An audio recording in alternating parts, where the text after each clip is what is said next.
This is the Men's Room Podcast, where relief is your duty and your innate self is welcome. I'm your host, Ish Mendoza, and I am happy that you stopped by. On this episode, we're going to be speaking with the host of the Byond Sunday Podcast, Kevin Villarreal. Say that 5 times fast.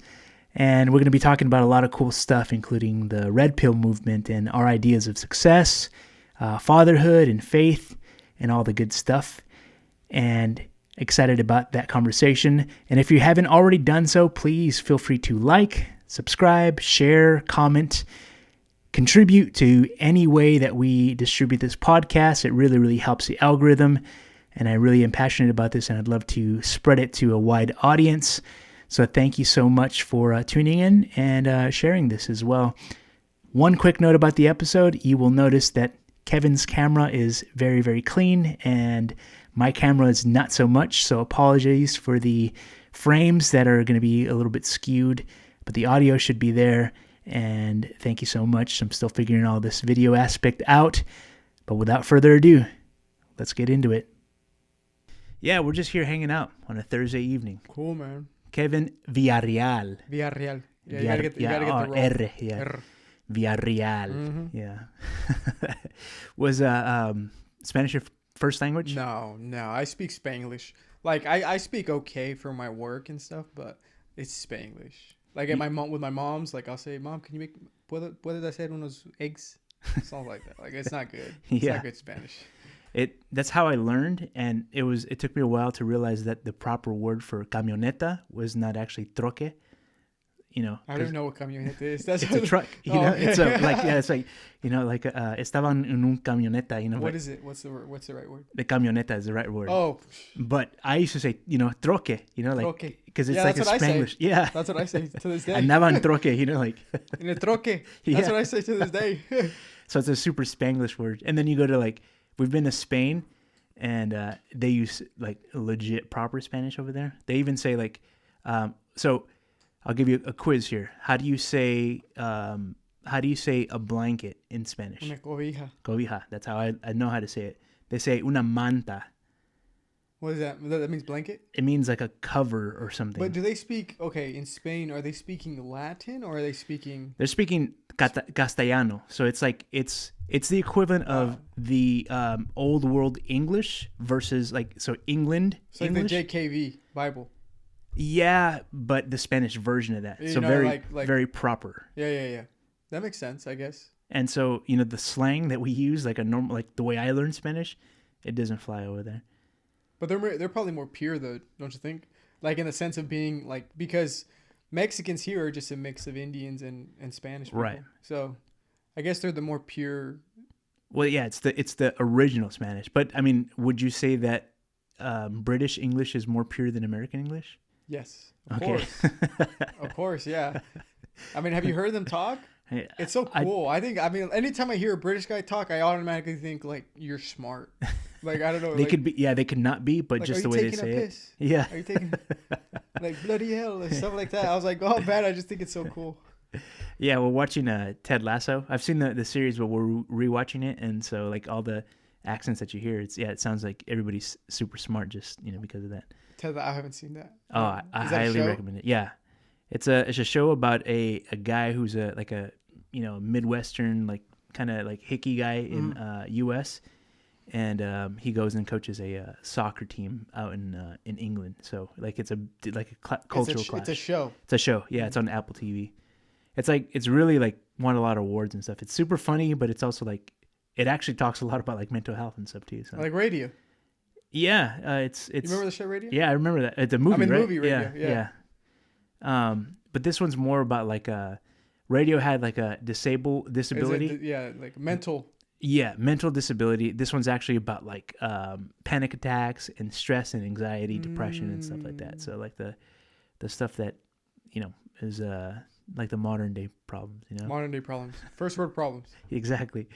I'm here with Kevin, the host of Byond Sunday Podcast. Wow, that's the first time I ever heard it like that. That sounds kind of cool. So I normally start off with asking everybody kind of, an in-depth question. And this is kind of a broad strokes way of introducing yourself. So tell me the elements, the things that make you yourself. Who are you in a nutshell? Characteristics. Think about like personality traits. Identifiers, all that stuff. Who Okay. is Kevin Villarreal? Okay, my name's Kevin Villarreal. I guess, man, that's an interesting way to. I've never had it put like that. So I guess what characteristics of mine is I try my very best to live my life as Christ-like as possible, understanding that I have many flaws. So I have values I uphold to. I have values that I uphold, but my shortcomings are I can be very impatient. I can be annoying. I love to joke around, but sometimes I take things too far. I get comfortable too fast, but I think it's hilarious. My favorite show is The Office because of the awkward humor. It's super awkward. So Yeah, I'll say love things, it. man. Like it's a bad thing. I get comfortable too fast. Like it's. My wife tells me like, "Why did you say that?" I'm like, "I was just joking, like I'm just kidding." But I sometimes forget that people don't know me. So I'll say things and like sometimes I say things just for reactions. Like I'll say things crazy, and I'll just look at somebody to see like, oh, how are they gonna react? Like I love to play devil's advocate a lot. Okay. Not that I agree with whatever it is I'm playing, but that I just love to know how people think. I genuinely do. Like, why is it that you think the way you think? What makes you think the way you think? Like your upbringing, does that factor into why you're this way or whatever? So I'm a very curious person. I hope I'm doing a good job. Yeah, I'm drawing a blank. Husband, father. Oh, that's right. The other important stuff. I was so into characteristics. Well, yeah. To be fair, that led you on the rabbit trail of that. Yeah. So I'm a husband. I'm a father. I'm a son, and I'm a brother. I have 2 kids, a boy and a girl. I have my little pair already. I might be done. I'm thinking of getting a vasectomy. Yeah, I want to talk about that. 'Cause... No, but I was kidding. But I tell my wife, I'm like, yo, if like pain was like stress free, or pain was, not stress free.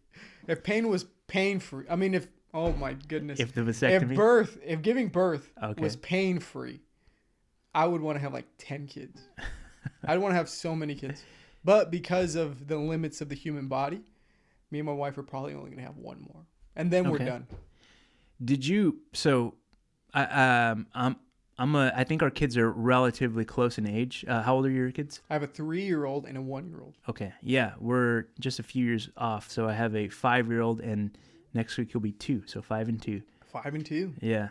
And it's a very interesting time. Does it, when you recall your first child being born at 3 years old, what was the experience that you had so I'll tell you, I'll caveat that by saying with my experience, I had a whole different outlook on my wife during that process of childbirth. It like put her in such a I just thought she was like a badass, Yeah. She was just really it brought a whole new vision of what my wife is capable of with the miracle of childbirth, and so I just, number one, as a man and a husband, there's nothing you can do in that situation but just to be there and support. And so, having her go through that I had that same perspective in the sense of childbirth when the process of it. My wife she pushed for I have so much, I already had so much respect for my wife, but even more so after giving birth, because what a woman goes through during that moment, and a man just being there being like, do you want water? And being like, do you want me to rub your back? I if I'm being genuine, I'm glad I'm a man because I don't have to go through that. At the same time, knowing that my wife is open to suffering like that again for the sake of having another child, it's that motherly love that I will never understand. And so my respect for my wife has gotten so much more with us having kids together. Yeah. So I relate to you right there. Like feeling so helpless in that moment of childbirth, and just seeing your wife and what they go through, man, it's crazy. It's crazy. Yeah, the interesting part about it is like how quickly they forget, like after they just, hours of pain, and to know that like immediately they just bond with the child. Yeah. And it's the miracle of birth is a really incredible thing, so it's No, yeah, I agree 100%. And I think like with time too, time heals all wounds, right? So like my mother-in-law, she'll say like, I didn't even feel anything giving birth. You're tripping. That's not true. How can that be true? Seeing what my wife went, no way, dude. So and she's like 50, so it's been like 20 years since she's had a kid. So I tell my wife, she's like, well, I don't know why I thought I was gonna be like my mom. I'm like, babe, your mom's tripping. It's been like how many years since she had a kid? No way. Yeah. No way she didn't feel pain. Yeah. And but like, yeah, it's almost like it becomes like, yeah, they forget about it because of the result of it, Yeah. So I want to talk about the identity that you have, being a Christ follower, and living your life accordingly. I like to dissect that a little bit, because similar to you, I do like to challenge people in a way that's like, not because I want to intentionally like ruffle feathers, but I just have a genuine curiosity in a lot of ways. And I like to take a step, like a 1,000-foot view step in a lot of ways, because there's a lot of influences in one's life that makes them, who they are, and decide to continue because, similarly, you and I were sort of raised in a specific subsect of Christianity, in the Apostolic Church, but there's a very, very high percentage of people that just never, stop believing, become an atheist, or just kind of drift away as a result. Theist. Yeah, something that just kind of shakes that up, because it's a very I don't know, invasive way to live one's life. There's a lot of rules and regulations that I perceived as a young person. What made you decide that just faith in general was something you wanted to continue to do? Or how has that shaped you to be the person you are now? What drove me to have the faith I have now? Because the faith I have now was different from when I was a kid. When I was a kid, it was way more authority based, if that makes sense, because of my father and what he wanted me to do and stuff. Which somebody told me like that is the same. It's the same as because our father is the Lord. So in the same way of us having fear of authority in a way, right? Not wanting to disappoint my dad translates to the same thing as with not wanting to disappoint the father. Mm-hmm. It's the same kind of relationship in a way where, it just changed from my dad, my biological father, to my heavenly father, right? And that was kind of interesting for me it helped me because I was so like it was just authority and fear and stuff. So the faith I had as a child was way more authority based, way more like because of my dad, because he said so and all that stuff. The faith I have now, I came to it after my wife and I went through having our first child. It wasn't like the best road. Like I was like a youth leader at my church, at our church or your old church. Yeah, I was already gone by that time. You were already gone. Yeah. I was family behind by then. Yeah. But I was a youth leader, right? And my wife got pregnant. So like imagine like me like feeling like, I mean, the environment. If anybody's familiar with the Apostolic Church, I mean, it might be just more in my head of what I would think people would think of me, but I was ashamed of even like showing myself at the church for what I did. So me and my wife left, but I always had a faith in God, in the biblical God, Jesus. That has never gone. That has never like left my mind. I've always believed, right? But my faith has just gotten more stronger when it wasn't anymore about wanting to do things just for my father, but it was more so like I'm genuinely curious. Like, why do I believe, or why do I say I believe in God? Yet I have no idea what the Bible even talks about besides popular verses. Mm-hmm. You know what I mean? Like John 3:16. You know, like that, those, or like the story of Moses, or the story of Noah. You know, the well-known stuff. I knew that stuff, but paraphrasingly, you know what I mean? Like, I knew of them, but I didn't know the scriptures of them. No, I didn't know the context of them. I didn't know anything like that. So after talking with a Jehovah's Witness and her saying a bunch of stuff, and I'm like, yo, I don't know if that's true. You know, I think I told you this last time. I'm like, I don't know if that's true. And then so like it clicked in my head. I'm like, well, I call myself a Christian. Yeah, I don't even know what I believe. Like, I got to figure this out. Yeah. And so that led to me studying on my own, by myself, asking questions, and it led me to wanting to do something more for God, and trying to spread His kingdom by starting the podcast. So hopefully I answered the question. I went on a little. Yeah, I mean, it sets the foundation of because I want to dig into the ins and outs of your podcast experience so far, but I want to remind me of that, because we're going to circle back with that. But I'm mostly curious about the intricacies of oneself that that shapes the ways we are, and I heard a very thematic thing in your speaking right now that I see a lot of myself as well, is the relationship you have with your dad. So your dad being in ministry. Yeah. Both our dads. Both of our dads, I used to think I was a celebrity. I was like, yo, my dad's a minister. I mean, so it's a very hard thing to explain, but like even in the Apostolic Church, anybody that's in like a ministerial in ministry means like you're an ordained, able to perform like the basic things that one does in a church environment, so that you can perform weddings, you could do funerals and things like that. That would be like a ministerial kind of thing. Yeah, I guess the way to relate it to like people outside of apostolic is like different pastors. There's like the senior pastor and all that stuff. So like for us, instead of, I don't know what would be under senior pastor. Like executive pastor, or assistant pastor. That's what it would like be. I mean, it would just be which level.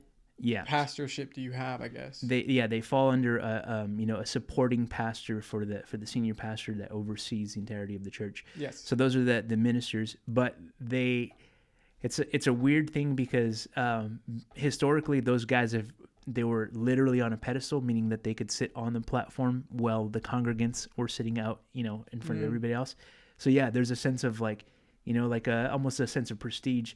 The problem with all of that though is that's the reason why a lot of people leave church, because there's a guy literally sitting above someone else looking out. Yeah, psychologically, it's a thing for sure. Yeah, and so I said all that to say that the relationships with our fathers, as being someone that you don't want to disappoint, is a very, very, I think, important way that we as men kind of get shaped in that same way.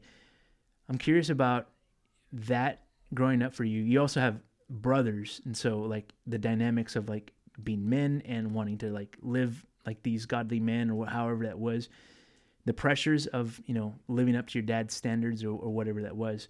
Did that affect you at all? And how does it make you look and think about things today? Oh, for sure. I mean, growing up, let me tackle with the relationship with my brothers first. My relationship with my brothers is very weird in the sense of we're close like we compete all the time with each other. We're very competitive in everything and anything. Like we're super competitive, especially when it comes to physical activities. We just like, it's almost like somebody's gonna fight if we're like, or somebody's gonna get in a dispute. But I'm not close to them in the sense of emotional, and that might be. Because of, I think you tackled on it on mine, where it's like that Hispanic kind of thing, where like I'm good, macho, right, machismo, macho nacho kind of thing, and so we're not close in the sense of emotional, like emotional closeness. Like I don't talk to my brothers about nothing when it comes to like my feelings. I've never. So it's kind of weird. Like, I'm super close with my brothers and we're very competitive, and we hold each other up to the standard of my father a lot. You know, like we'll hold each other accountable. Now, in regards to my father and growing up with my dad, it kept me, the fear of like disappointing my father kept me from doing a lot of things, like a lot of things, like smoking weed, getting drunk, all that stuff. You know, like in school, I would always think, like people would invite me to a party after, and I'd always be like, if my dad knew I was at a party, He'd kill me. yeah, you know. And so it shaked me in the sense of my dad instilling in me at the time, whether I knew it or not, the values that would honor God, right? Even if I didn't see it like that, and I saw it as not wanting to disappoint my dad, the values he was instilling in me were to be self-disciplined, to watch for yourself, to be sober-minded, right? To keep accountability, right? That there's discipline, there's consequences for your actions, right? And so all that stuff, you know, it shaped me in the sense in the sense of who I am as a man now, in that I take those things to heart, where I know I keep myself accountable far beyond what anybody else keeps me accountable. Like I'm like my biggest critic in a lot of ways, and there's no excuses. There's no excuses for me not being successful in what I'm pursuing. If I'm not successful, it's my own fault. Pretty much. It's like I either didn't take the right action, I was lazy about it, or whatever. Yeah, it's almost I'm the same way. I'm competitive, and competition is not necessarily a bad thing in a lot of ways, because it helps you like strive for more and dig deeper and things like that. But a lot of times I'm competing against myself. You know, in the ways that I mean is like I've seen myself do something a certain way, get a certain result, and know that like I'm going to do better this time, or something to that effect as well. I'm curious about, has that been effective, or now that you're a dad, how does that affect your relationship with your kids now? I mean, obviously they're younger, and the same kind of things maybe that like there's no like they're not trying to go out of the house and things that, you know, but just your outlook and I think discipline is super important. My dad, I mean, we were whipped. I mean, we not whipped, spanked. Oh my goodness, whipped. You know what I meant? A cat of nine tails, and yeah. Whipped sounds so bad. When I heard it now, I heard it in your hearing. I was like, no, not whipped, but spanked. We were spanked, you know. And so I'm not as I'm not as disciplined, I guess. I don't even know how to say that. I don't do it as much as my dad did it, and he didn't do it crazy amount. But I am disciplined with my kid, and not disciplined. I'm strict. Would it be strict? Yeah, strict. Like I'm strict with him, and I know that what I instill in him right now is gonna be what he's gonna grow up with, in him, if that makes sense. Like I tell my wife sometimes, like, look, it might be cute to let him get away with it, but if he gets this attitude at 1 year old, 2 years old, of being like this entitled kid who, like, if he asks something, he gets it all the time. Well, he's 2 right now, but he's going to be a kid. And if we're not showing him, whether it be with timeouts or with whatever, like, hey, you can't do that. Right. Well, then he's going to grow up, and those values are going to still be in him, you know, those things. And so, that's kind of how I see raising my kid. I could be totally wrong. And me and my wife, you know, are very transparent in talking about like how to discipline. And it's a learning process. I mean, I don't think anybody really has it figured out. No. And that's a misconception for a lot of people, is that like every parent, you know, and there's especially with the social media generation and people like being self-proclaimed experts in a lot of things, have this like all together. And also like, you know, you see a parenting advice and people that like do certain things. There's my algorithm always shows like family dynamic kind of stuff. Yeah. And so when I'm seeing a reel or whatever, it's always like I'll come across like parents that are, or like families that are like living on the road, like in RV or something like that. And then and they just like they portray this like, hey, we're doing great, you know, We've got a family of 5 living in this camper and everyone's happy. We're doing home studies, and in my mind I'm like, that would drive me crazy. That would drive me nuts if I was like stuck with everybody 24/7 and also having to teach my kids. I was like, Yeah. I cannot do that.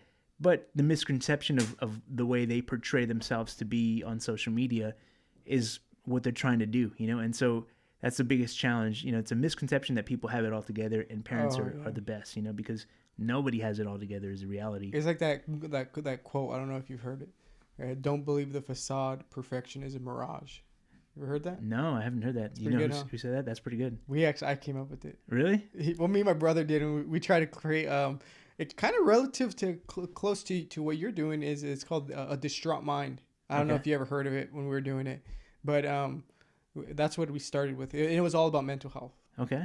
Yeah, so we started that. So we made shirts, and then the shirts would say, maybe I didn't. I don't know. I felt like I'm not even gonna take credit for it because I don't know. But it's like, yeah, don't I'm gonna believe. Google it. Yeah, don't. We gotta Google it. But it's don't believe the facade. Perfection is a mirage, because it's like it. And our whole thing was gonna be like everybody posts on social media their best thing, and if you're living,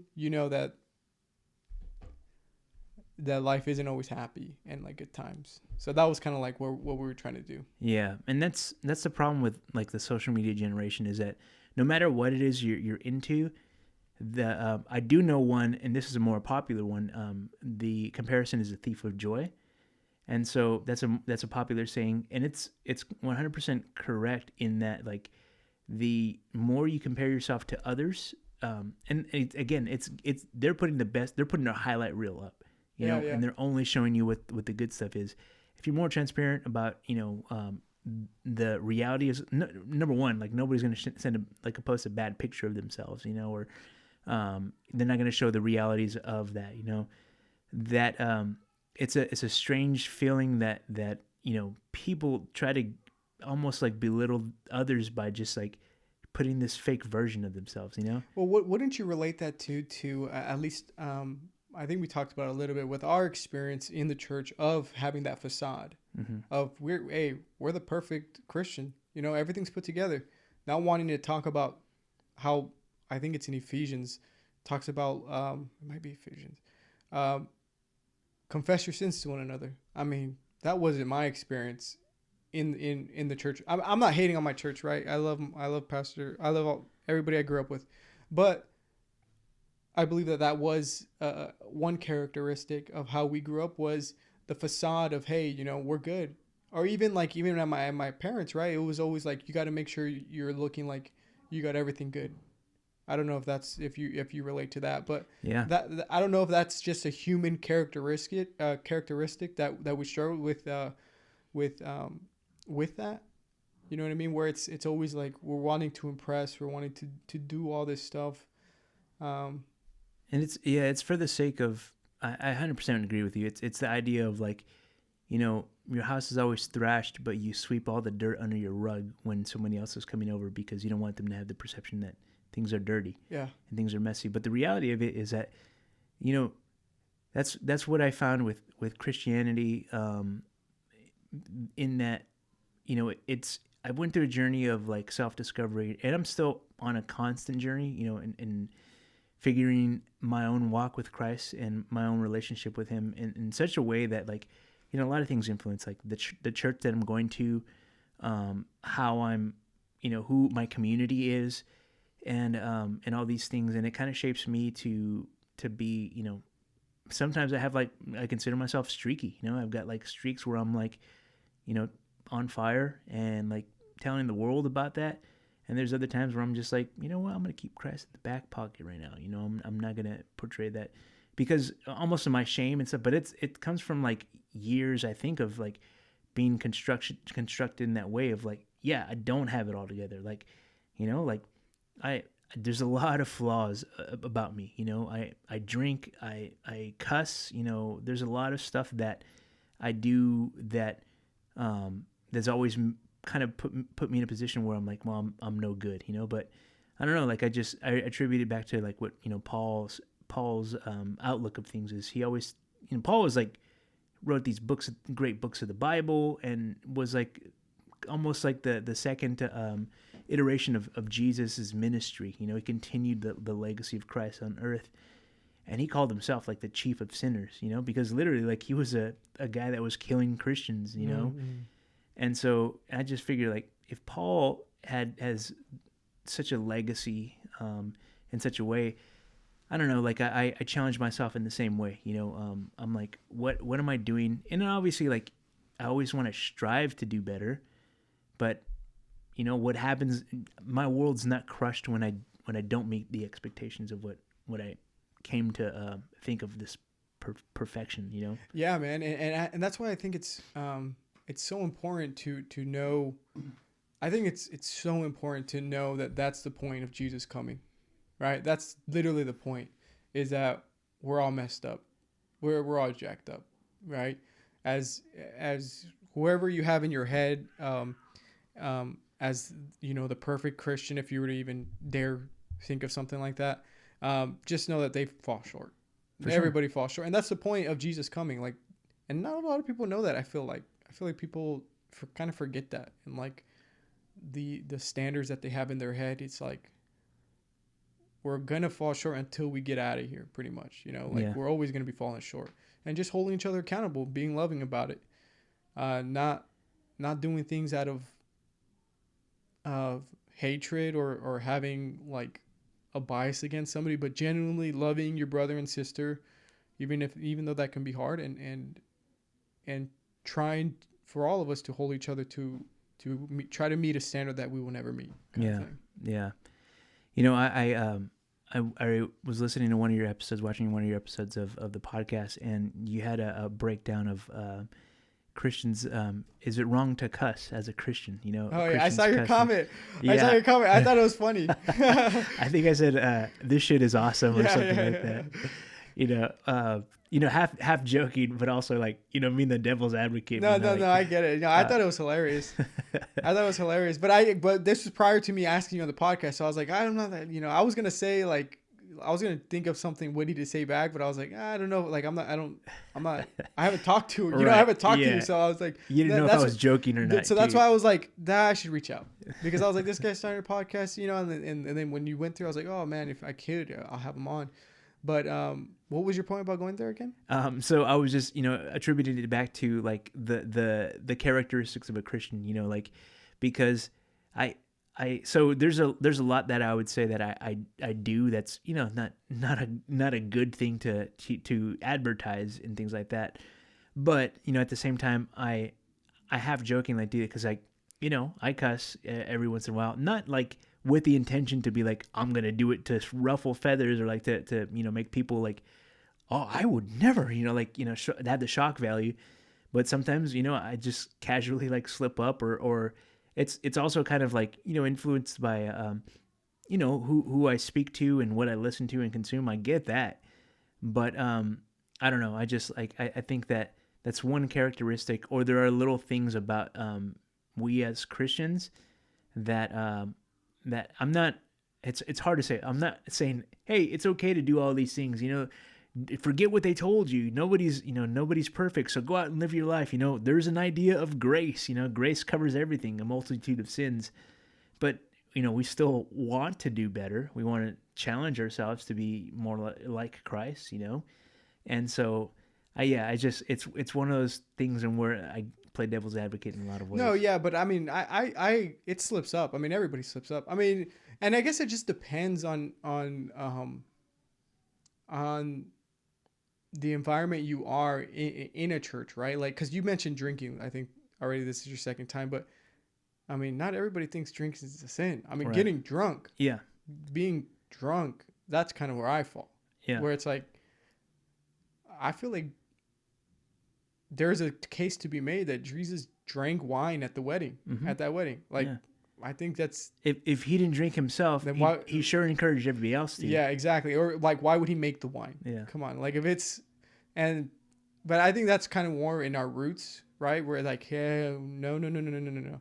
But where I fall with that is, and this is just how I interpret the scriptures, is that I don't think drinking... If you can control it, I don't think it's a sin. Like, I'll have an old fashioned. Yeah. I love old fashions. I don't drink beer because I don't like beer. But like, I like to, I don't know, maybe it's like the patriarchy in me where it's like, I like to drink something that's going to put some hair in my chest. You know what I mean? Yeah. Whereas I don't like to just drink beer just to drink. I don't like that. Yeah. But hey, if it's like the environment where it's like a social gathering and it's there, like I won't drink if somebody thinks it's the same. I won't drink in front of them. Right. It's also the equivalent of like, that there are often times where, yeah, that's a social situation, and you even just common manners, you're not gonna want to get drunk in front of somebody, especially like, oh, I'm going to a company party or something like that. And then just get faded. Like, yeah. No, you don't want to do that. That's the manners of stuff. But it also like, yeah, I mean, there's a lot of people that would tell me like, well, there's no flavor, but yeah, I actually really enjoy the flavor of like, whiskey. I love beer actually. So beer is something that I and there's some people who do. Yeah, it's an acquired taste. Like it's something. I think it is. So, a little bit of like backstory. After my heart attack, I haven't had any alcohol at all, like zero. But we were out at Gazebo Gardens. I don't know if you've ever heard of that, but it's just kind of like a gathering of food trucks, and they have live music and stuff in like Fig Garden, Fresno. Yeah, I've heard of it. Yeah. And so I was just like, I was really craving a beer, and so I got a non-alcoholic beer because I genuinely like the taste of beer, And I was kind of like, oh, this is delicious, And I was like, like I do like the taste of beer because I'm literally getting zero alcohol, but I love this taste right now. And it was also like appropriately, like, we're hanging out with the family and friends and stuff like that. And it's just like a nice social situation, to be a part of. And so I think that, so having that sort of mindset and being a part of things, I've also like, I get that the drunkenness part is because you're basically like putting yourself in a mindset that's like you're not in control. Exactly. You're not in control of yourself. And so goes your inhibitions, your decisions, your ability to make decisions, good decisions, and your speech. So there's a lot of stuff that's affected by that. The other side of things is that with a lot of I was talking to a friend maybe a couple days ago or something about this, but basically, like the Bible talks about like the idea of having a false idol, something that gets in the way between your relationship with God and you. And anything, it doesn't have to be alcohol. Anything can get in the way of that especially if you have like an addictive personality. So that's like literally anything. It could be food. It could be like your overconsumption of like books. Like people can spend hours on end doing like playing Dungeons and Dragons or something like that. For the untrained eye, they're like, oh, that's good, that's harmless or whatever. But like you're ruining your relationships because you're not doing all these things. Like your kids are going hungry because you're just like consumed with that. And that's like literally something that can get in the way of your what's most important in your life, And so that's the same thing about like putting something on idle. Obviously, like anything that you consume has direct effects on that, and so you can easily overconsume that. In the same way, like drinking, you can be an alcoholic and it ruins your life because you're just putting this thing in between your relationship with God and your relationship with everybody else as well. Yeah, no, that's a really good point, because one thing I never struggled with alcohol or drugs or anything like that, but one thing that I really struggle with, man, is the idea of success. That's something that mentally, like if I'm not thinking about like the spiritual aspect of it, spiritually it was affecting me too, but mentally, man, I was in the dark place. I was in a dark place because where I was at the time was my wife got pregnant. So there were so many things that happened, but in like almost a domino effect. It was, I get sued. My first time ever getting sued. It wasn't like a crazy amount, but I got sued, right? I lost my job. I didn't lose my job, but I took a risk on a business and it didn't pan out. So I didn't have a job. My girlfriend, my wife now, but my girlfriend at the time, she, like, I was making nothing. She was paying for everything, right? My only time, I don't even know what I would call it. Maybe it's like a panic attack or an anxiety attack. We're at Yosemite, the place next to Meadowmark.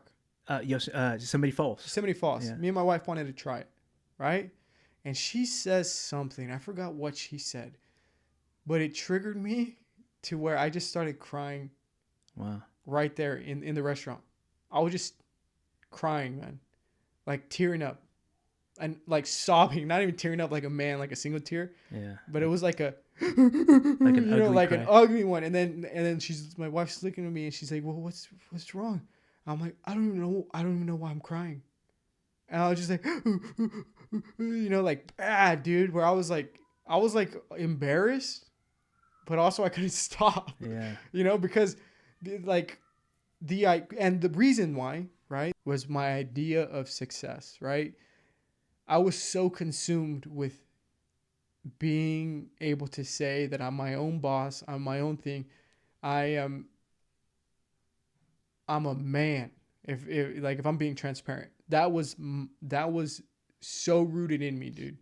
Um, Even after that, so that was in 20. That was like my first time ever realizing that I was having some kind of like idolization of said success, and it translated to me and my wife were together. I'm always talking about just trying to create a business, create a business. Um, and I was at a point where even when we had our kid, when me and my wife had our child, I would say this, man, this is how messed up I was in the head. I would say, so you see that like board you have right there? Mm-hmm. I would write down on the board, I'm a loser, and everybody knows it. And I would just tell everybody all the time, I'm a loser. I got nothing going for me. I'm going nowhere in life because I've tried so many things and I've failed so many times. And I would just tell everybody. And I told my wife, I'm like, you even think I'm a loser? And she'd be like, why are you saying that? I'm like, I'm going to prove all mother wrong.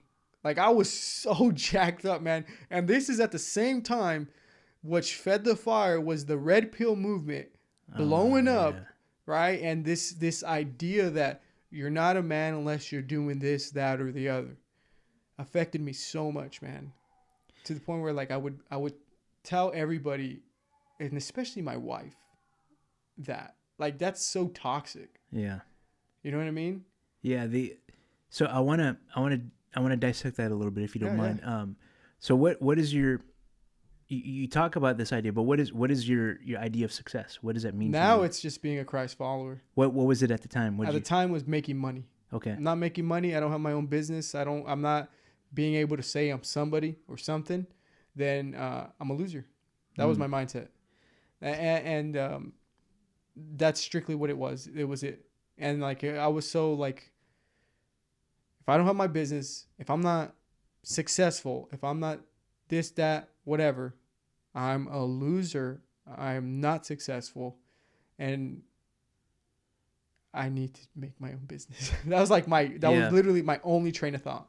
Yeah, I mean it's interesting. So like, I actually only recently was put onto the idea of the red pill movement, and you didn't know about it? No, I mean, so I maybe it's like a whatever I was consuming or whatever at the time, but like now I know understand what it is, but I don't know how to summarize it. So maybe help me out a little bit. The red pill movement is the idea of like the Andrew Tate kind of supporting masculinity a little bit and not stigmatizing it and thinking it's like the patriarchal, like bad, the bad thing about men, right? Is that kind of the summary of it? So the red pill movement recently, how I would probably define it is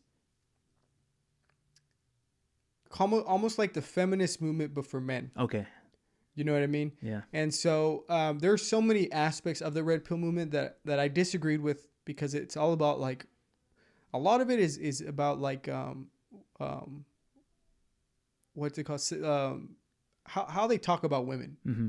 I never liked it. I never paid attention to that part because it can be so like degrading in a lot of ways. How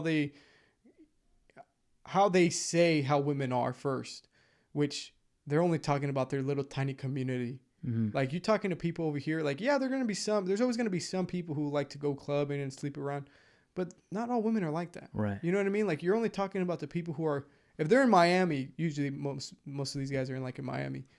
They're just trying to go to clubs, trying to meet a celebrity, all that stuff, you know? And yeah, they get scarred by the women that are, you know, out to like make money or like to take advantage of men. Yeah. It's an Ouroboros. Yeah. Do you know what that is? No. Have you seen Loki?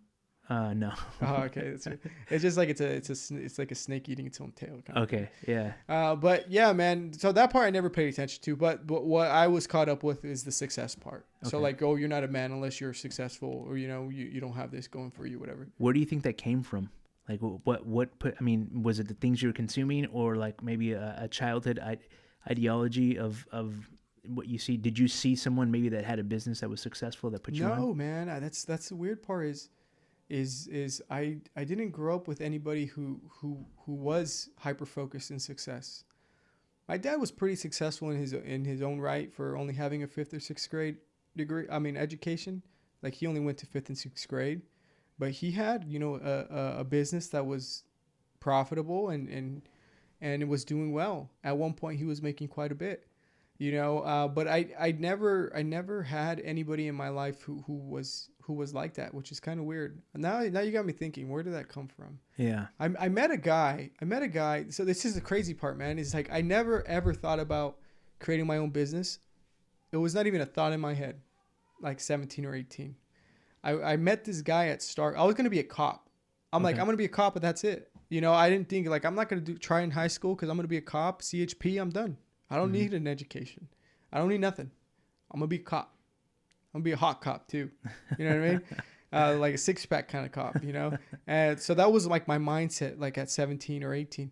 Then I met this guy, man, at Starbucks because I like to always chat. Mm-hmm. But I met this guy at Starbucks, and we're chatting, and we're like, he's telling me about his businesses and stuff, and then he invites me to. He's like, hey, you want to come to my office, man? Like I could show you like this place. Even though like now thinking about it might have sounded like dumb or creepy, but I was like 18 at the time, So he's Hey, like, come to the back of my van. come to the back of my van, man.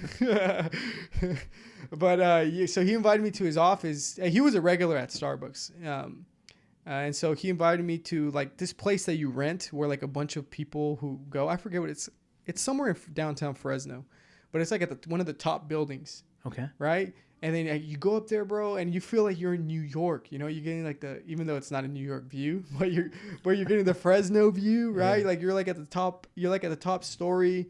Everything in there's clean, and like there's just people who are into business that are there. It was like, I'm like, what is this place? Like Mario, like what is this place? And then I was like, what's going on? And then he goes, hey man, and then we're talking a little bit more. That's why, because he was starting an app.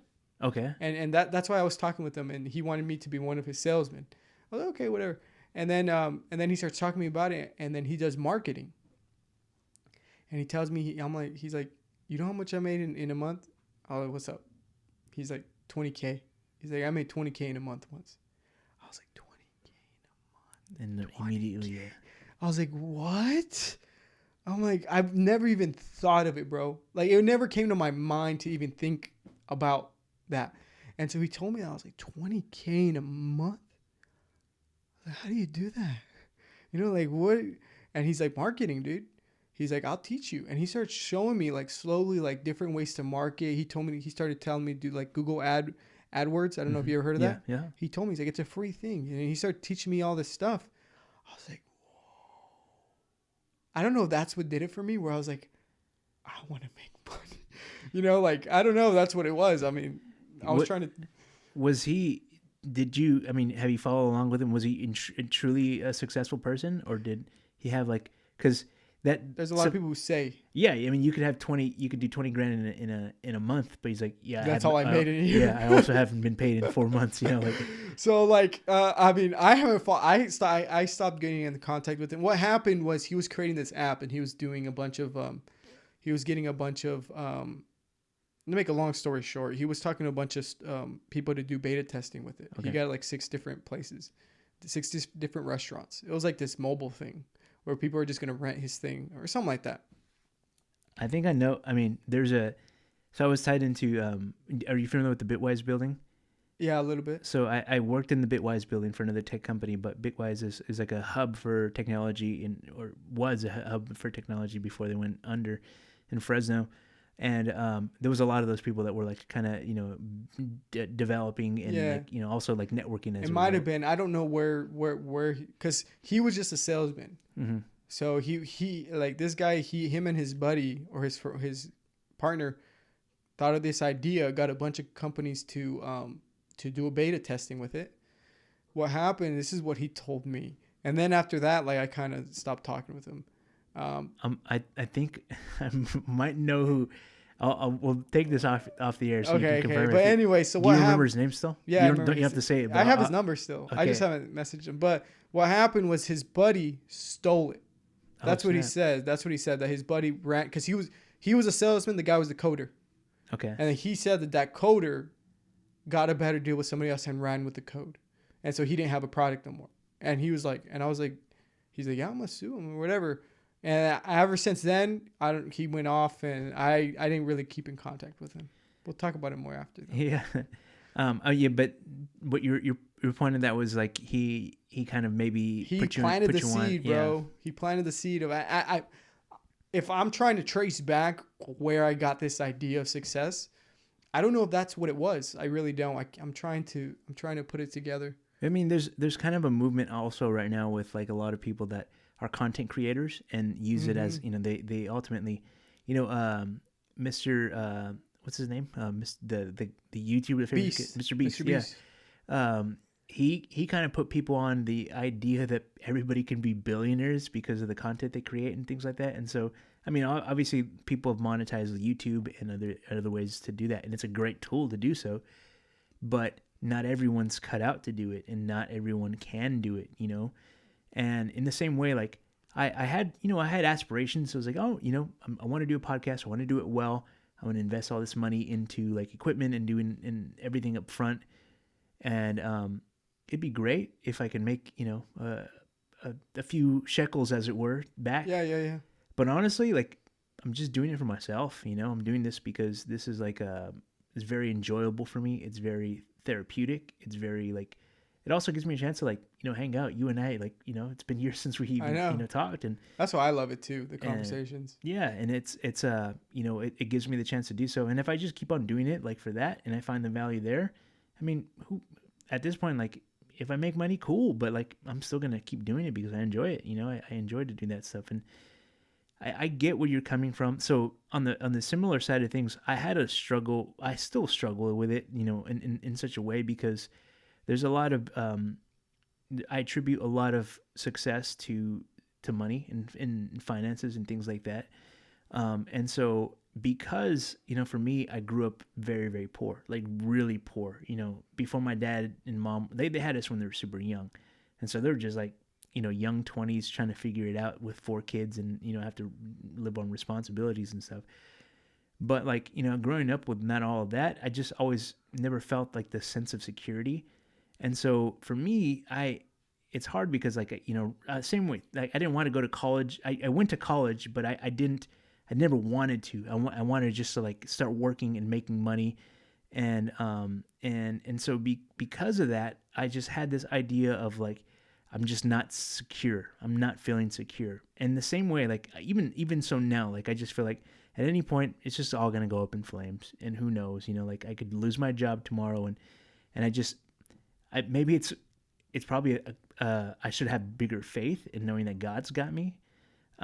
But maybe it's the provider in me, and I just kind of feel uncomfortable with it all the time, And so I don't know if we necessarily, it's not always a bad thing to strive, because it's almost like a little voice in the back of your head says like, do more, be more, do greater, be greater. And that's not necessarily a bad thing, because you want to take care of those that you depend on you. My dad used to always say, he still says this to this day. It's one of his quotes. He says, "A man is only a man when those that depend on him can depend on him." Yeah.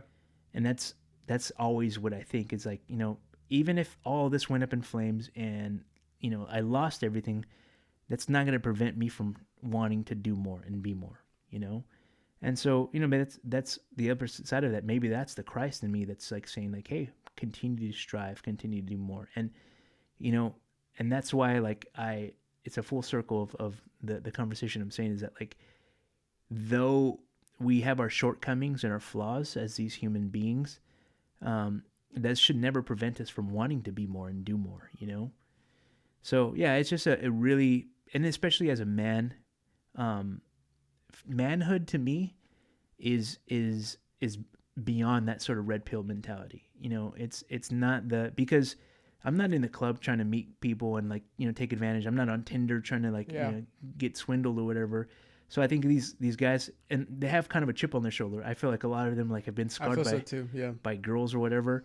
And you're right. Not all women. There are some really great women out there, and it's hard to have the perception of like, oh, modern women are just the worst, because some of them, and I'm in a modern world. My wife works full time, and we do an equal balance of like parenting and doing all this stuff. As a matter of fact, I'm a primary contact in a lot of ways because my schedule is more flexible than her. She's a nurse, and she's like in the middle of procedures, and so I can take a phone call easier than she can.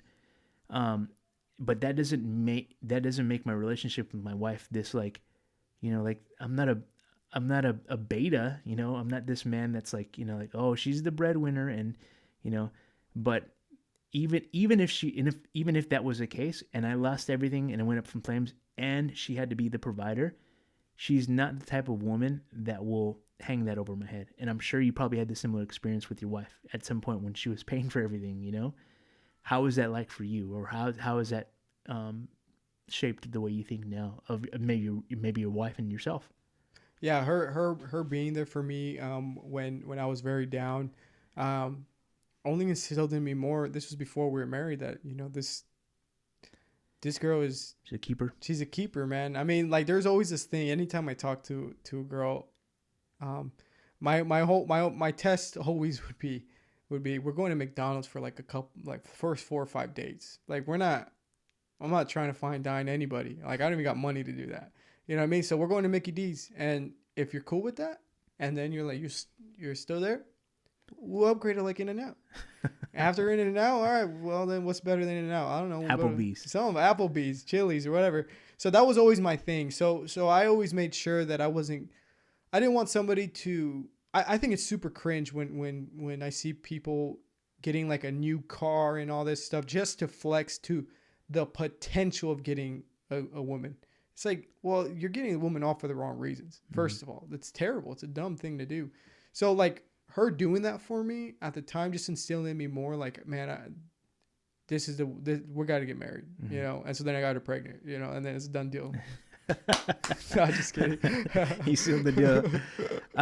Yeah, that's a good point. Actually, there's in that little cubby that you have right there, there's a book that's on the top that's called The Millionaire Next Door. And basically the idea of that book is they're not a sponsor or anything, but I've been reading this book. The Millionaire Next Door by Thomas J. Stanley. Yeah. But essentially the concept is that the people that are wealthiest, they have this mindset of like success doesn't come in like the flashiness of things. And so like the same thing is like, I feel really great. My car is paid off, and like, I probably can afford a better car, but I'm like, why am I going to pay an extra car payment right now? Yeah. Little things like that are of the mindset of like, hey, like, if success to you is the way you flash that or flex and show other people that, then that's not real success, because it's not long standing. And I mean, obviously, if like you've got like millions of dollars in the bank and you just don't know what to do with it, and then like, all right, go buy yourself some nice clothes or something like that. But if you're doing that to live outside of your means, then it's not a smart move. It's not a fiscally sound move. And so, but it's hard like to be, that kind of stuff around us is society, our upbringing. For me, living in poverty and stuff like that, like that all influences the way I think success is right now. So it's an interesting question that I'm gonna chew on, because I never really put so much thought about like my idea of success. Yeah. Well, that was my prior mindset, and it's crazy because the moment, it's crazy, man, because this is literally what happened. That was my mindset, right? And nothing was working out, and so I came to a point where I'm like, you know what? I'm trying to do all these things. I got on my knees and I just prayed and I told God, I'm done doing things my way. I'm done chasing this thing that's making me feel terrible. I'm done. Right? What you want to do with me. That's it. I was doing a podcast at the time called Distraught. It was about mental health. Um, I never kind of vibed with it because I was doing it with my brother and his friend. But because their idea was like they wanted to have fun and all this stuff, and they were talking about mental health. But like in me, I'm like, well, we kind of agreed mutually to not bring up God, right? Like we're not gonna do that. But then I was struggling with that, with like, oh, that's kind of my faith. So like I came to a point where I was like, you know what? I'm done doing things my way. I'm done doing that. God, do whatever it is you have planned for me. And that's when that happened at the same time where I started reading into my faith more, started studying and all that stuff. And then once I did that, man, I'm always skeptical when it comes to like the Lord blessing somebody or whatever. I take everything with a grain. I'm a very skeptical person. But once I did that, man, I was struggling because I was barely making ends meet at my job as a Class A driver for a company. Barely making ends meet. And then once I did that, doors opened, man, where I made more money than I've ever made. Wow. I got a sales job through my cousin. I'm going to shout out Abraham, AB. Love you, brother. He's been such a blessing to me too. Without my cousin Abraham, I wouldn't be in that house that I'm in right now. He helped. If it wasn't for him, I wouldn't have been able to stay afloat. So he's been such a blessing to me, and he opened up a door, or God used him to open up a door for me to where I made more money than I've ever made. It was crazy how much money I was making, and something happened where, and this is, I think this is why some stuff that's happening to me right now, because you talked about like your fear of like losing your job and like not being able. So I relate to that so much because that's where I'm at right now. We talked a little bit about how I'm not going to be able to work till January, and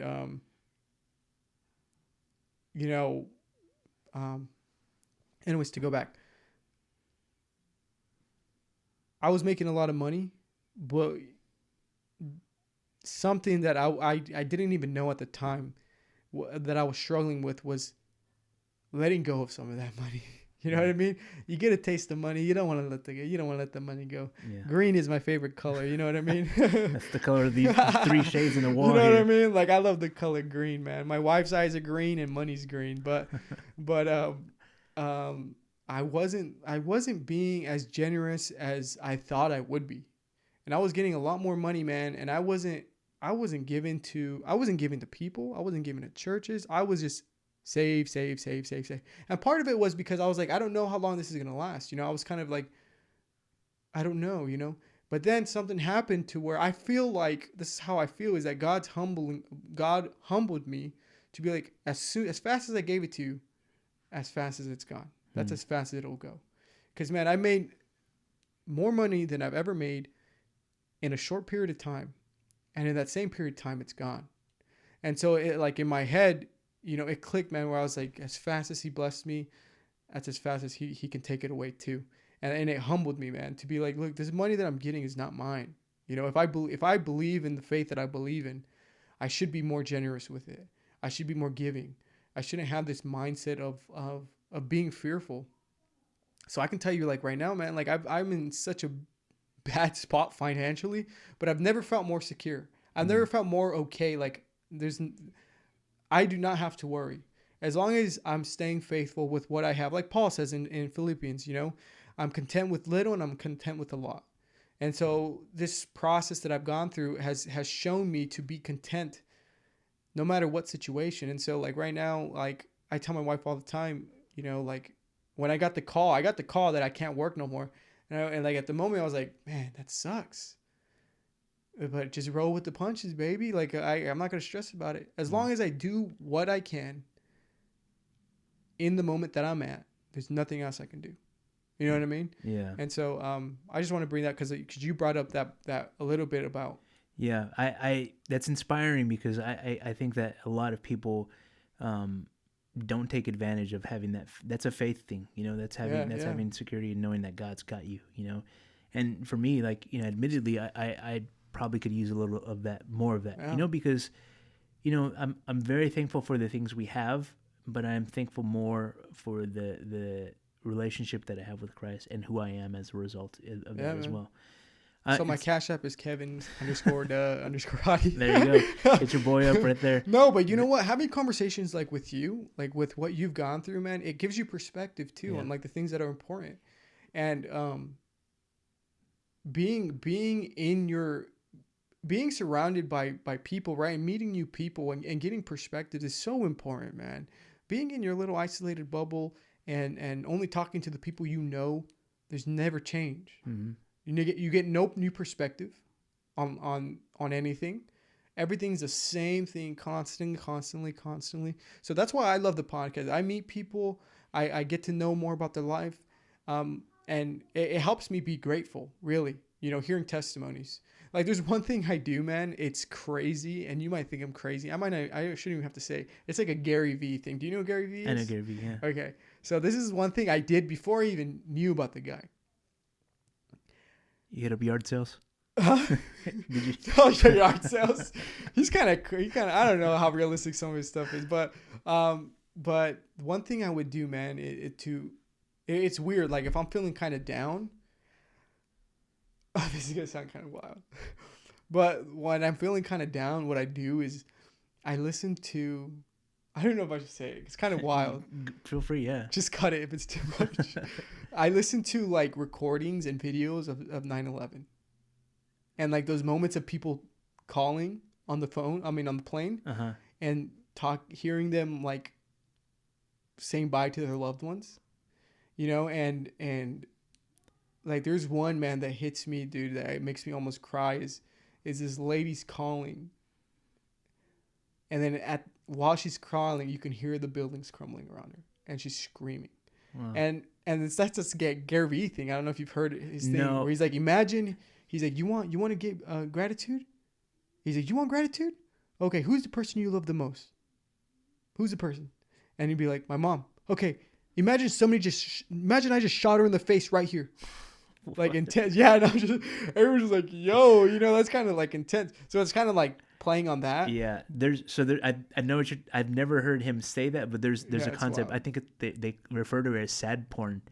So basically, I didn't even know. So there's a lot of like Pixar movies that play into that, like, you know, tugging at the heartstrings. Yeah. There's also like, I get it too. There's what does that for me is soldiers coming home and surprising their loved ones. Yeah, I do that too. I see that a lot too. It's like, man, like look how happy they are that they got their brother. You know, and sometimes I don't even, you know, it's a perspective. Yeah, you know, it helps with perspective. So that's actually a Christ-like thing, because like there's even like to be like broken and pliable, it puts you in such a state of vulnerability, so you can be like shaped and molded into like, and it's kind of what we do. Like I've always thought about that for worship's sake, you know, for me, like worship's a big thing for me, and it's always like it puts me in such a intimate, vulnerable state that it's like, God, like here I am, you know. And so there's kind of, I get it, you know, 9/11's not my go-to for me personally. Yeah, bro, but that's where I go to, man. That's why I said it's wild. I get the concept. You want to put yourself in a vulnerable, intimate perspective. Send me some references so I don't have to always go there. Because every time, man, I feel down and stuff, but then I always come home and I'm like, man, babe, I love you. And stuff. So it helps me but if you got something that's less intense that get me to that same point. if you YouTube will make you cry. Will make you cry. Look for those, because there's a bunch of like Asian made movies, and they do that intentionally. It's like sad porn, you know. Like really? They want to like make people cry based on that. So it's an interesting concept, but I totally get it. I totally. And you know, it's crazy, dude, because my dad, what he would do, man, is so my dad didn't grow up with a dad or a mom. He grew up on the streets in Mexico, right? He had such a crazy upbringing, but like it's funny to me because now, right? That's him young. Now, like he always says, put on a movie that'll make me cry. He always tells it. And bro, like it's funny because we'll put on, like, we know, like we're watching a sad movie.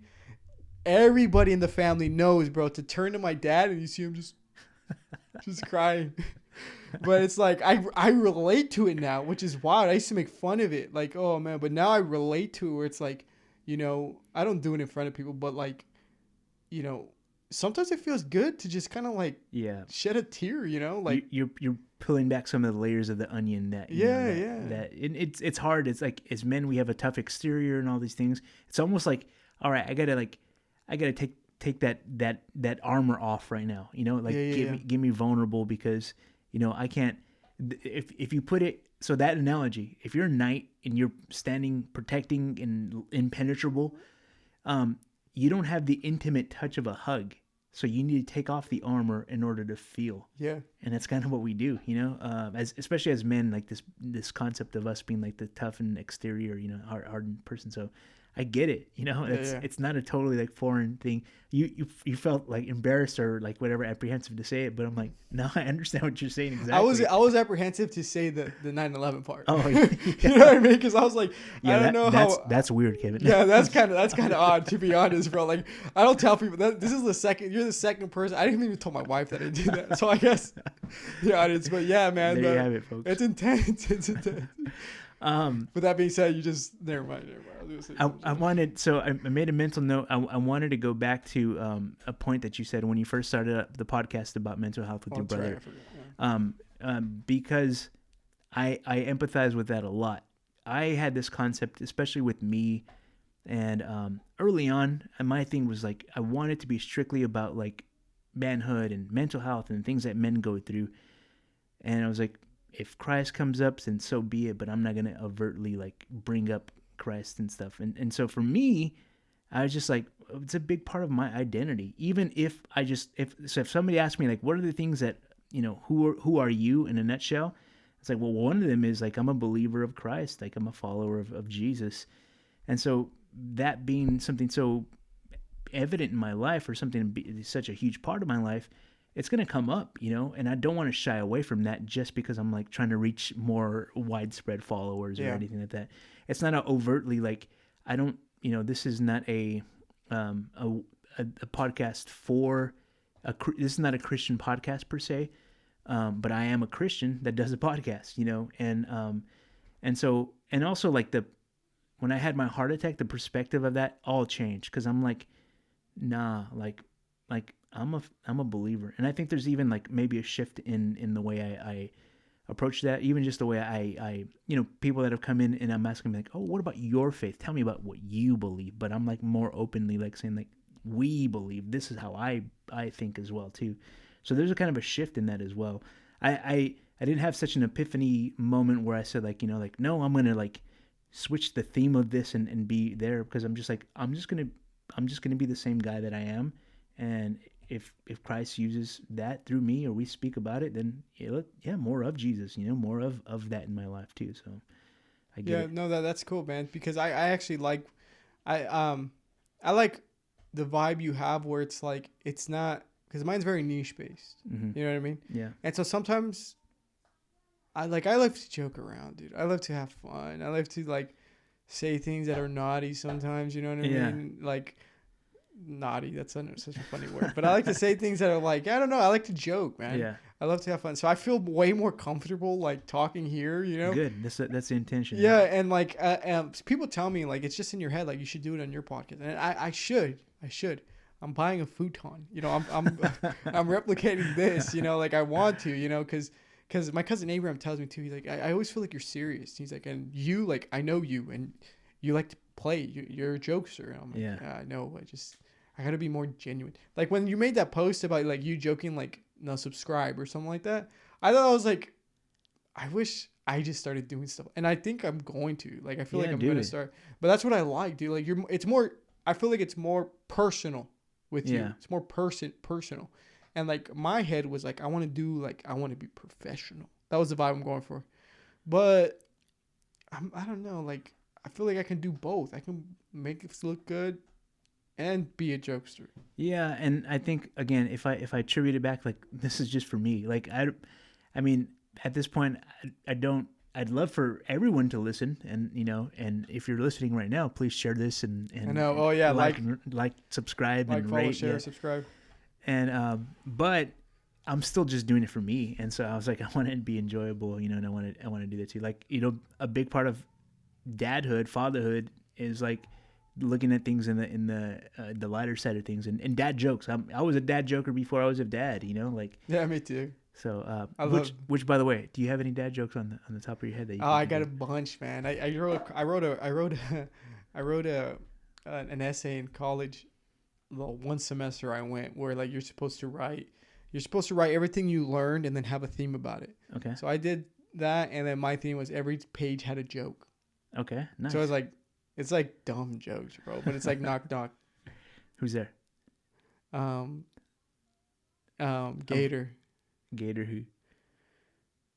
I forgot how it went. It was like, what is it? What? Gator done. Oh no, yeah. What do you call an alligator wearing a vest? Oh, investigator. Oh yeah. See, so stuff like that. Like. All right. I forgot a bunch of them. I'll refresh your memory with one right here. All right. What's a baby's favorite kind of bee? I don't know. What is it? A booby. A booby. That's a good. I love those jokes, bro. I think they're so funny. I don't think they're done enough. Nah, yeah. It's like, I mean, they're so stupid, but it's also like it'll make me chuckle all the time. That's why I love The Office too. I watch The Office like I've watched it so many times. I've watched it more than you. No, Guaranteed. dude, I'm telling you, bro. Like me and my brothers would watch it when it first came out. We would watch all the time, and then when it came out on Netflix, all the time. Yeah. My wife thought it was dumb, so she's like, she watched the first two episode. She said, "This is stupid." I'm like, babe, you just got to get through the first 3 or 4. Like it's such a comfort show. Like if I pick up and if I go to a hotel and turn on Comedy Central and there's an office episode of The Office playing, I want to watch the next one, even though I've seen this 50 times. This brings me to, okay, so as fellow believers, right? Let's just go to a little believer hill real quick. All right. Do you feel conviction watching certain shows? Do you feel like, man, there's certain things I shouldn't watch? Only nudity and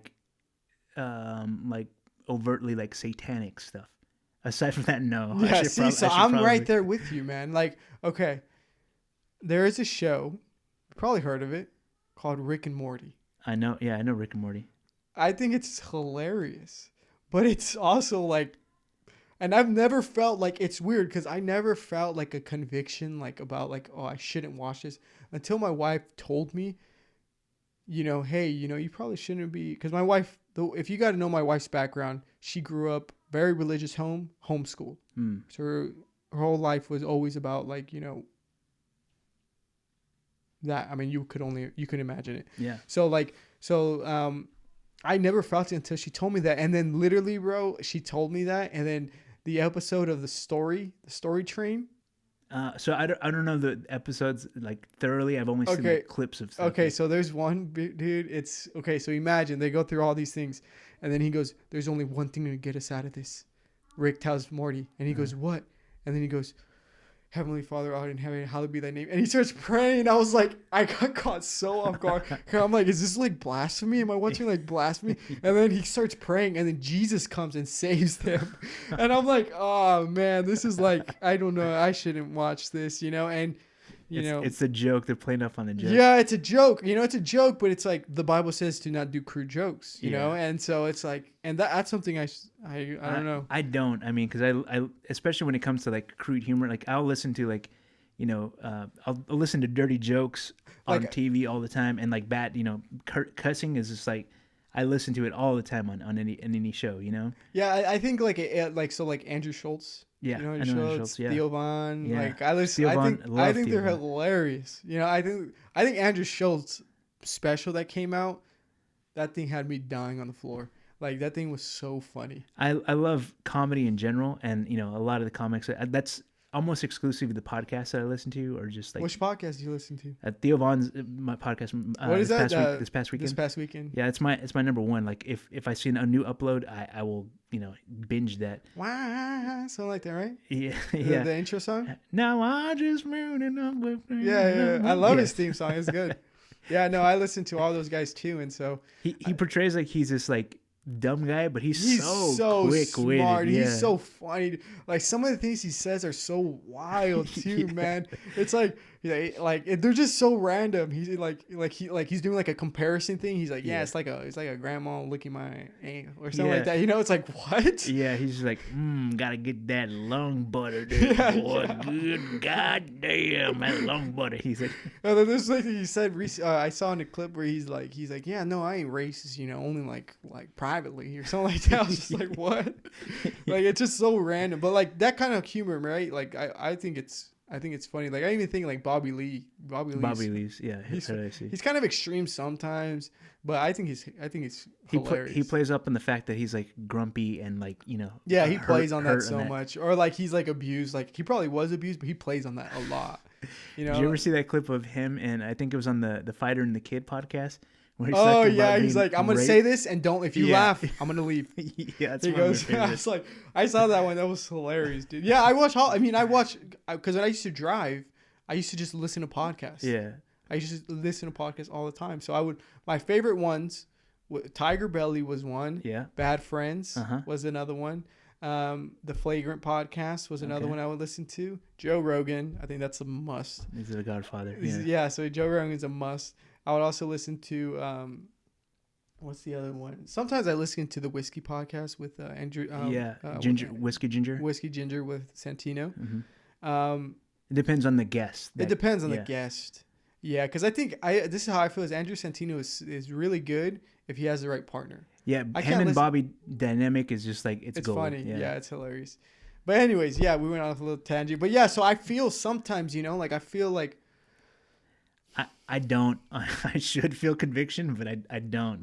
But this is what I'm saying is like I don't like I'll be watching it and I don't feel conviction, and then like my wife's head will pop in my head like you shouldn't watch this. I'm like, oh man, should I not be watching this? You know, like I think it's funny. Like I'm not listening to anything that's a blasphemy. You know, like it just makes me laugh. I love to laugh. Yeah, that's the other thing is like it's bringing me such joy. You know, like I felt the same way. So like, I'm a little older than you, so my version of Rick and Morty was always The Simpsons. I wasn't allowed to watch that as a kid. And so, as a matter of fact, I'm going to refer you there right underneath the book of About the Millionaire is my book about The Simpsons. So I'm a huge Simpsons fan. So, okay, what do you think of the recent seasons? Do you think they should just garbage? Okay, good. Yeah. No, I stopped watching. But like that's a whole complete book of The Simpsons. And I you know, I've seen the catalog of The Simpsons. Like I don't know, probably like. Maybe like the teens, like the season 19 and below are the only like ones that I've seen. Like so okay, where was your household the type where it's like if the Simpsons, like if your dad came home, like you turn off the TV? Yeah. Okay. Well, so we weren't allowed to watch it, but I remember a time where we tried to like convince my parents. Was like, no, it's not that bad. You know, it's not that bad. Yeah. And so I was like, my dad's like, all right, let's watch it. And it just happened to be like the dirtiest episode like ever because it was like it was an episode where there was a Christmas party and Homer got drunk, like they're at a Christmas party, and he's like, you know, there's a lady that's there. She's like, you know, you want some of these mixed nuts, you know? And he's like stumbling. He's like, I want some of those on the nuts on the top, and he's like staring at her breast. And my dad's like, what is this junk, you know? So I was like, oh, there's some that are wholesome, man. He's like, you didn't catch the wholesome episode. And I was like, oh, okay. Well, I mean, it was back in the day where you couldn't like curate the episode, you know? You just had to watch whatever was on. And so, like, you know, obviously we had to sneak it away, but until I was like an adult, and I was just like, I'm gonna binge all of this. Yeah, you know? yeah. No, I did the same thing. It's funny, like our upbringing is similar because I did the same thing with my dad, but with Halo. Okay. So I was like, Dad, because he's like, you're just killing. Can you not see? You're like, how can you not see it? I'm like, Dad, they're aliens. I'm saving humanity. I'm like, I'm saving people. Like, that's how I see it. I like, look at the blood's blue, you know? So I kind of try to rationalize it and like, but it never works. Yeah, that's the other problem is like, I remember there's a story where, have you ever seen the movie Borat? Yes. It's super dirty, super filthy. Yeah. So we convinced my dad to go watch the Borat movie with us, and he was just like the same, like shaking his head, but he was like laughing. So we were already adults by this time, you know. Yeah, so, it's different now, huh? Yeah, the dynamic. Like I'll do the same thing with my dad. I'll put on something, he's just like, but I'm just like he shakes his head, but like he's laughing though, you know. Yeah. All right, so we've been chatting for a long time. You inspired me actually to do some rapid fire questions. So good, got to do awesome. Yeah, let's do it. All right, so when you were a kid, what what did you perceive you were going to be as an adult? Artist. Drawing in particular, or drawing. I thought I was going to be a cartoon drawer. I love to draw cartoons. Are you still dabble right now? No, man. I took on a different form of art, and that's cinematography. Okay. But I do I try to get back into it. Like, I like to just doodle. Like, if I'm listening to a podcast, I'll just doodle. But that's what I thought. I thought for sure. People asked me, I'm like, I'm gonna be an artist. Interesting. Okay. If you were to spend a day with a make-believe character, who would you spend the day with? Master Chief, I think. Really? Yeah. Why? Because he's just heroic. He's a man's man. Saved the world multiple times. Is he red-pilled? He's not red-pilled because he's starstruck on Cortana. Like, he just... And so, yeah, that's probably who I'd want to hang out with. Okay. If you won the lottery, what would be one of your first 5 purchases? Depends on how much did I win. Like a super lot, anything above 50 million. Anything above 50 million. First purchase I would do was just to make sure that I invested everything to where I don't have to work another day in my life. My family's set, everybody's set. So I'd invest it. I'd hire. How would you do that? You go look at financial advisors? Yeah, I'd talk to financial advisors and probably hit up some YouTubers and be like, hey, Stephen Graham, hey, I'll pay you $1 million. Yeah. Just tell me how to do it. I've heard you say it before. How do I do it to where I don't have to work a day in my life again? Do that first. That's the first thing I do. Make sure I'm set. Second thing, make sure that that the house payment on my wife's side and then my dad paid off. They don't have to worry about mortgage. Third thing, I'd probably want to start a business like to where it's like it's my own business. Boom, I got it set. I don't got to worry about financially if it's working or not. Fourth thing, I'd want to have a cool studio so I can start making cool content in my studio, whatever. And then fifth thing would be, let's see. Now the first 4 came to me quick. Was the fifth one. I don't feel like I'd want anything luxurious because I'm not really like a. Yeah, I'd probably buy a studio and another house to maybe just make your current house your. Yeah, I'd probably get a beach house because my wife loves the beach. I mean, I think the beach is overrated, but that's just me. I mean, it's probably inspiring though. You know, you can create some nice stuff. Yeah, but like ocean sands. But the sand is terrible. You know what I mean? You're right. All right. If you were given 30 minutes notice, what one topic do you think you can give a lecture or presentation on? Do I have prior experience in said topic? Yes, it's something that you get 30 minutes headway. Like they tell you, like, hey, in 30 minutes you got to give this lecture. What are you talking about? Christ. Okay. That would be the first one. Second one would be video because that's probably where I'm more. Third thing would be about how to be a loser. I'm just kidding. All right, last one here. If you were forced to sing karaoke, what would be your go-to song? Sugar by Maroon 5. Sugar, yes please. That's my go-to. I love that song. I don't know why. It's like your happy song? Yeah, it's like my happy song. I just love it. If it's not that, then I'd also want to sing Fly Me to the Moon by Frank Sinatra. Fly me to the moon. I'm not a good singer, but I love to sing those. Nice. Maybe I should choose the gospel. Maybe let's see. El diablo está pisado. You know what I'm talking about? Pisado. And then they start going crazy, right? And the music. Yeah, I know that all too well. Actually, as a musician, I love to play that. You know, that was. Really? It was super fun. That's fire. I mean, you see how it's like a rave. It's like a Christian rave. Yeah, it was like salsa. You know, like they. Yeah. Oh man, that's funny. Well, Kevin, I want to give you a chance to plug your podcast and anything else, any other projects, your any YouTube or Instagram, any socials. I'm gonna also include all the links in this podcast, but. Yeah, you guys can follow me at Byond Sunday. Beyond is spelled with a B-Y because it's just trying to be more unique, stand out a little bit more, be different. So BYOND Sunday on all platforms. You can find me. Make sure to like, follow, share, and subscribe. All right. Anything else you want to plug? My Cash App. My Cash App. All right, your boy. I'm a loser. Well, I appreciate you coming by, man. Thanks for having me, man. Thanks. It was fun. Peace.